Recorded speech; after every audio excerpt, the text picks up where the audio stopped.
नमस्कार, मैं राज सर स्वागत करता हूं आप सभी का अपने एक नए वीडियो जो कि हमारा है टॉपिक हिंदी व्याकरण से रिलेटेड है और हमारा टॉपिक है वर्ण।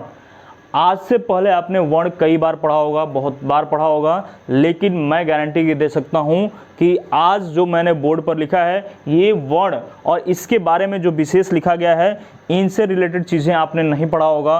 क्यों अयोग्यवाह वर्ण जो है वह वर्ण के भेद में नहीं लिया जाता है, क्यों स्वर वर्ण और व्यंजन वर्ण ही जो होते हैं वो वर्ण के भेद होते हैं, अयोग्यवाह वर्ण को शामिल क्यों नहीं किया गया जबकि वो भी एक वर्ण होता है। प्लस दूसरा चीज़, क्यों हमारा जीव के आधार पर स्वर वर्ण जो है वो 3 भागों में बटे होते हैं फिर भी इन्हें हम स्वर वर्ण का भेद क्यों नहीं बोलते हैं, या फिर क्यों इन्हें स्वर में नहीं रखा गया है। ये कुछ स्वर हैं जिन्हें स्वर में नहीं रखा गया है, ठीक है। तो इन सभी क्वेश्चंस के आंसर हम इस वीडियो में जानने वाले हैं और धीरे धीरे करके हम एक एक चीज़ को बताने जाएंगे, ठीक है। तो आपको सबसे पहले मैं एक्सप्लेन कर देता हूँ कि ये वर्ण क्या चीज़ होता है, ठीक है। तो देखिए, वर्ण जो है उच्चारण और प्रयोग के आधार पर जो वर्णमाला है उसको मुख्य रूप से बांटा गया था। तो मुख्य रूप से कितने भागों में बांटा गया था? तो 2 भागों में बांटा गया था, जिसे हम मानक वर्ण भी कहते हैं या वर्णमाला कहते हैं। तो वर्णमाला को हमने 2 भागों में बांटा था, जिसे हमने शॉर्ट में लिख लिया वर्ण। वर्ण को हमने 2 भागों में बांटा है, तो पहला हमारा हुआ स्वर वर्ण और दूसरा हो गया हमारा व्यंजन वर्ण, ठीक है। स्वर वर्ण किसे कहते हैं, वर्ण किसे कहते हैं, व्यंजन वर्ण किसे कहते हैं, इसको भी मैं धीरे धीरे एक्सप्लेन करूंगा, लेकिन पहले मैं इस ग्राफ को आपको एक्सप्लेन करना चाहता हूं, ठीक है, ताकि ये चीजें समझ में आ जाए कि हम इस वीडियो में क्या पढ़ने वाले हैं। उसके बाद से हम एक एक डेफिनेशन भी करेक्ट करेंगे और यकीन मानिए कि ये डेफिनेशन आपको बाई हैंड याद हो जाने वाले हैं, चुटकियों में याद हो जाने वाले हैं। तो देखिए, स्वर वर्ण को हम 3 भागों में बांटते हैं, ह्रस्व स्वर, दीर्घ स्वर और प्लुत स्वर, ठीक है। इसी तरह से हमने व्यंजन वर्ण को भी बांटा है, व्यंजन वर्ण को भी 3 भागों में बांटते हैं, स्पर्श व्यंजन, अंतस्व व्यंजन और उष्म व्यंजन, ठीक है। इनके बाद कुछ ऐसी चीजें होती हैं जो कि हम अयोग्यवाह वर्ण में भी रखते हैं, ठीक है, उसके बारे में मैं बताऊंगा। अब आगे हम लोग बढ़ते हैं, थोड़ा नोट में भी देख देते हैं। नोट में हमने लिखा हुआ है क्या, जीव के आधार पर स्वर वर्ण को मुख्य रूप से 3 भागों में बांटा गया है। और वो 3 भाग कौन सा है? अग्र स्वर है, मध्य स्वर है और पार्श्व स्वर है, ठीक है। तो इन सब चीज़ों के बारे में हम अध्ययन करते हैं। तो चलिए अब मैं धीरे धीरे करके एक एक चीज़ को बताता हूं और फिर ये लास्ट में इस क्वेश्चन को भी बताऊंगा। वीडियो एंड तक देखिएगा तो आपको मालूम चलेगा कि क्यों ये स्वर वर्ण में नहीं होते हैं और क्यों अयोग्यवाह वर्ण जो है वह वर्ण का भेद नहीं माना जाता है। अब हम एक एक को विस्तार से बताते हैं। सबसे पहले हम वर्ण के बारे में बात करते हैं। तो वर्ण को एक्सप्लेन करने से पहले हमें वर्णमाला के बारे में मालूम होना चाहिए। देखिए यहाँ पे वर्णमाला क्या होता है? तो वर्णों के व्यवस्थित रूप या समूह को वर्णमाला कहते हैं। वर्णों के व्यवस्थित रूप को आपने ध्यान से देखा होगा, वर्णमाला को तो पहले स्वर वर्ण लिखे जाते हैं, उसके बाद से फिर व्यंजन वर्ण लिखे जाते हैं। स्वर वर्ण जैसे कि अ, आ, ई लिखा जाता है ना, तो पहले स्वर वर्ण लिखे जाते हैं, उसके बाद से व्यंजन वर्ण लिखा जाता है। तो इसी को बोलते हैं व्यवस्थित रूप। तो ये वर्णमाला का व्यवस्थित रूप है, जिसमें पहले स्वर वर्ण आते हैं और उसके बाद से व्यंजन वर्ण आते हैं, ठीक है ना। तो देखिए, वर्णमाला में भी वर्ण होते हैं और वर्ण कितने होते हैं? तो वर्णमाला में कुल वर्ण जो होते हैं वो 52 होते हैं, 52 वर्ण होते हैं, ठीक है। और 52 वर्ण में अभी मैंने बताया कि पहले स्वर वर्ण आता है और फिर उसके बाद से व्यंजन वर्ण आते हैं, ठीक है ना। तो यहाँ पे लिखा गया है पहले स्वर वर्ण को और फिर उसके बाद से व्यंजन वर्ण को लिखा जाता है वर्णमाला में। अब हम लोग बात करते हैं वर्णमाला में कुछ ऐसे वर्ण होते हैं जिनके बारे में एग्जाम में पूछा जाता है कि चलिए बताइए कि मूल वर्ण कितने होते हैं, ठीक है। तो हमको मालूम तो है नहीं, क्यों? क्योंकि हमको तो मालूम है कि वर्ण के 2 ही भेद होते हैं, स्वर वर्ण और व्यंजन वर्ण, लेकिन ये मूल वर्ण क्या होता है भाई, और उच्चारण के आधार पर कुल वर्ण कितने होते हैं, ये सारी चीजें नहीं मालूम है। तो चलिए हम बात करते हैं। देखिए, मूल वर्ण जो होता है वो हमारा होता है 44, ठीक है, 44 होता है। और इन्हीं में एक क्वेश्चन पूछा गया था, अभी हाल के ही एग्जाम में पूछा गया था, यूपी पेट के एग्जाम में पूछा गया था कि मूल वर्ण में कितने स्वर और कितने व्यंजन वर्ण होते हैं। तो देखिए यहाँ पर मूल वर्ण में 11 स्वर वर्ण होते हैं, ठीक है, 11 स्वर वर्ण होते हैं और उसके बाद से जो है हमारे 33 व्यंजन वर्ण होते हैं। 33 जो होते हैं हमारे क्या होते हैं? वो होते हैं हमारे व्यंजन वर्ण, ठीक है। तो आपसे अगर कोई पूछता है कि ये बताइए मूल वर्ण कितना होता है, तो मूल वर्णों की कुल संख्या होती है 44, जिसमें हमारे 11 स्वर वर्ण होते हैं और 33 हमारे होते हैं व्यंजन वर्ण। तो देखिए, मूल वर्ण में कितने स्वर और कितने व्यंजन वर्ण नहीं आते हैं। तो आपको बता दूं कि 2 स्वर वर्ण होता है जो नहीं आता है और 6 व्यंजन वर्ण होते हैं जो मूल वर्ण में नहीं आते हैं, ठीक है।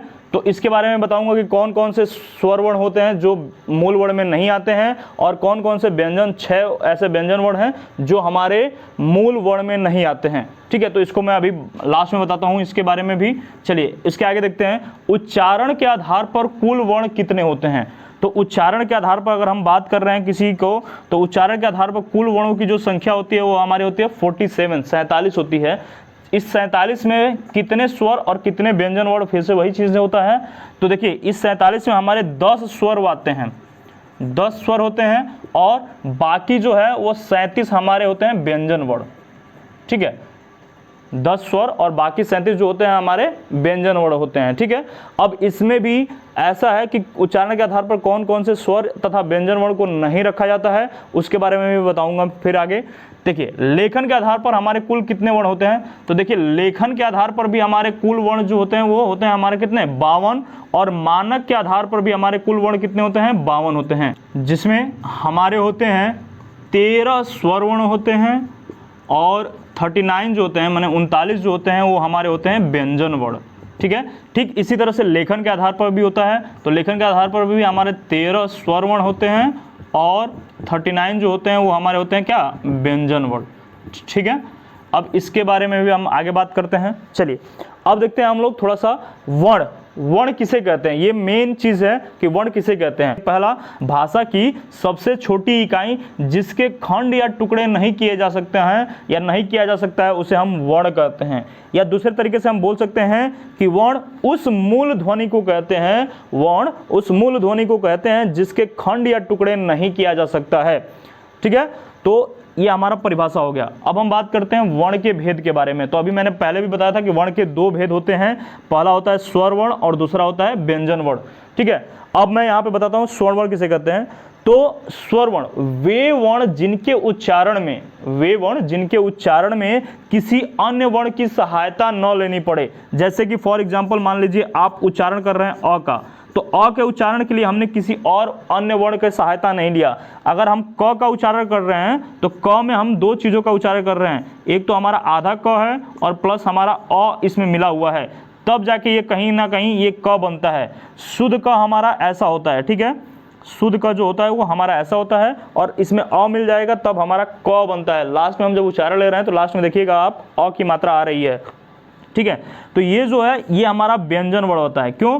क्योंकि व्यंजन वर्ण क्या होता है, व्यंजन वर्ण की परिभाषा ये कहती है कि वे वर्ण जिनके उच्चारण में स्वर वर्णों की सहायता लेनी पड़े, वे वर्ण जिनके उच्चारण में स्वर वर्णों की सहायता लेनी पड़े उसे हम कहते हैं व्यंजन वर्ण। और इस वर्ण में हम स्वर वर्ण की सहायता ले रहे हैं, अ हमारा स्वर वर्ण होता है, तो इसमें हम उच्चारण में इसका क्या ले रहे हैं, सहायता ले रहे हैं, मदद ले रहे हैं, इसी वजह से ये हमारा हो जाएगा व्यंजन वर्ण। ठीक है, अब हम इसके आगे चलते हैं, देखिएगा आगे हम बताते हैं आपको।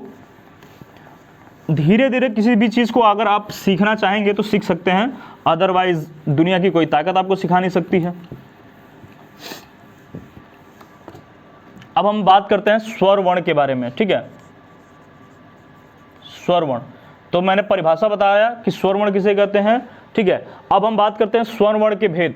तो स्वर वर्ण के 3 भेद होता है, हालांकि मैंने पहले बता दिया है लेकिन फिर भी यहाँ पे एक्सप्लेन करना है।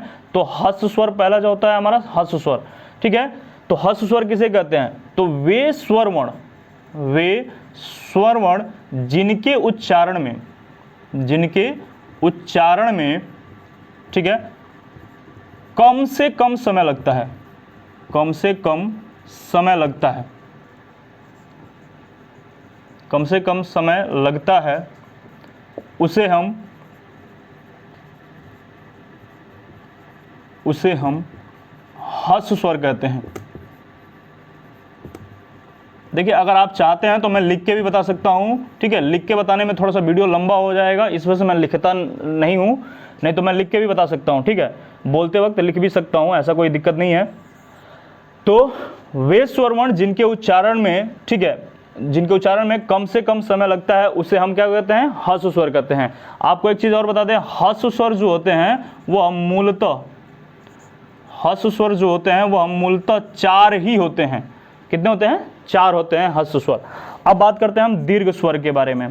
ठीक है, वो भी बताता हूं कौन कौन से स्वर होते हैं।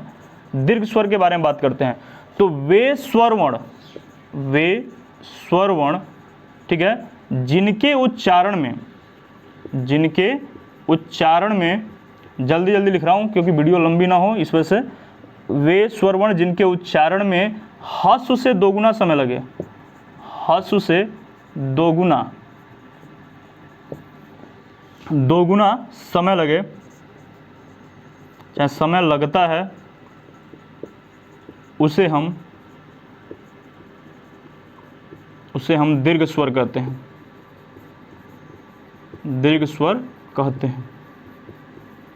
ठीक है, और दीर्घ स्वर जो होते हैं वो हमारे होते हैं कितने? दीर्घ स्वर जो होते हैं वो हमारे होते हैं 7। कितने होते हैं? 7 होते हैं। ठीक है, उसके बाद से हम बात करते हैं प्लुत स्वर के बारे में। ठीक है, तो प्लुत स्वर जो होते हैं वो क्या होता है? ह्रस्व स्वर से 3 गुना समय लगेगा। कितना? ह्रस्व स्वर से 3 गुना समय लगेगा। तो आप परिभाषा लिख सकते हैं कि प्लुत स्वर क्या होता है कि वे स्वर वर्ण जिनके उच्चारण में ह्रस्व से 3 गुना समय लगे। कितना गुना? 3 गुना। ठीक है, तो ये परिभाषा आप लिख लीजिएगा, ह्रस्व से 3 गुना समय लगेगा, उसे हम प्लुत स्वर कहते हैं। अब हम बात करते हैं व्यंजन वर्ण के बारे में। ठीक है।